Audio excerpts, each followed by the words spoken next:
The picture sits on my shelf in the office. It's a picture of a young girl standing by a baptismal font. The font is about her height, about 3 feet. And she's standing at the font, and the font, of course, is like a cauldron, if you will, and it's round in its shape. And there she stands, and she's alone by herself at the font.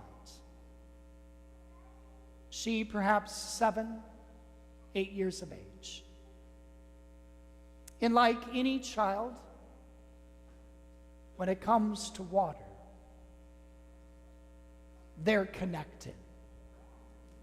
And you can tell that even though she's there at the font, she stands at that font because, of course, there is running water. And the water is flowing over the side of this vessel, and she has one hand with one finger, her pointy finger, is touching the side of the font as the water runs over the edge. And with her other hand, she's got her other pointy finger, and she's got it dipped right into the water. And her sleeve, her sweater, is soaking wet. But apart from all of that, the image that really I find so incredibly powerful, it's the reason why it sits on the shelf in my office, is because not only does she have her both hands touched to this water, but what's truly incredible is the reflection, her reflection is coming off of the water.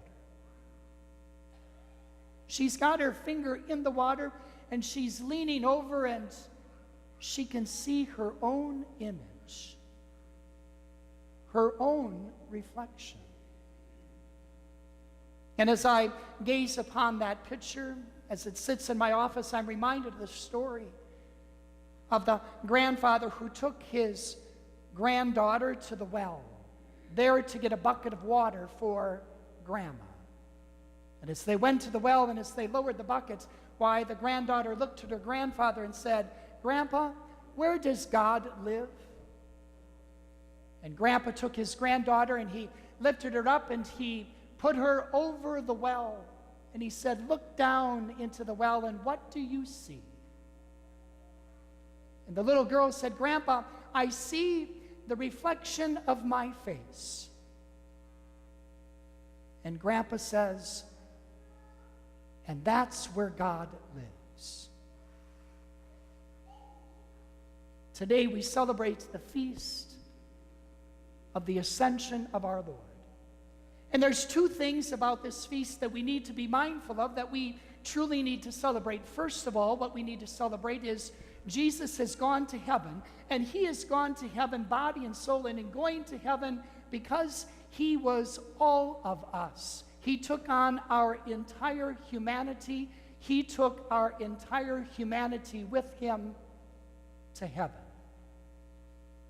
So all of our joys, all of our sorrows, all of our struggles, all of our difficulties, all of our accomplishments, everything that is human has been taken up to heaven to be connected with the divine. Now that, my friends, should be celebrated. That God has an incredible love for you and I in such a way that he's willing to take everything of us, everything that is of our humanity, and he joins it with himself in heaven. So all of us is already there. So that's the first thing that we celebrate with the Feast of the Ascension. The second thing that we celebrate is that God is alive, and the promise of Jesus at the end of today's gospel rings true to our own time and our own place here in Wilmer, Minnesota. And remember, Jesus says, "I will be with you always until the end of the world." I will be with you always until the end of the world. So how is that to be? If Jesus has gone to heaven, if he's gone away from us, how can he make such a bold claim that he will be with us always? How can Jesus be in two places at the same time? The answer to that is because of you and I.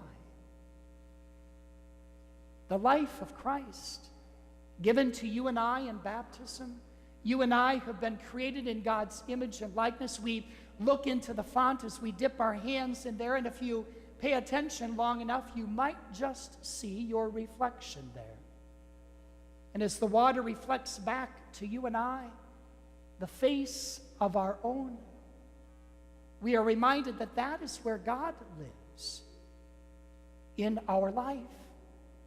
In our messiness with our sleeves that are soaking wet, because we dare to put our hands into the chaos of water itself, only there to be refreshed, to be renewed, that we might take a drink, that we might bathe, that we might be healed by this running water, so that then we might go forth with our tiny little finger pressed to the side of the vessel which is life itself, and you and I then choose to use our hands to be the hands of Christ. We choose to use our voice to be the voice of Christ. We choose to use our feet to be able to walk as Christ did.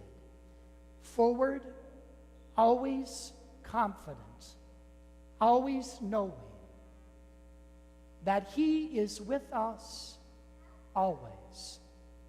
Always knowing that the fullness of the one, as Paul tells us in today's second reading, the fullness of the one has filled you and I with everything. So there are no excuses, my friends. You and I cannot say, well, we don't have enough of this, we don't have enough of that, why somebody else has to be the disciple. I can't be, I'm not well equipped, I don't speak eloquently, I simply don't have enough time. Why, the excuses can be many, but those are all just excuses. Because Paul reminds us today that we have been given everything. You and I have been filled with everything that is of Christ. So his life is ours. Where does God live? Look in a mirror. Look in the water. See your reflection. And there you will discover God's presence, God's life, just waiting, eager to go forth, to announce a message of hope, to bring life of forgiveness, to bring life and love to those we encounter along the way.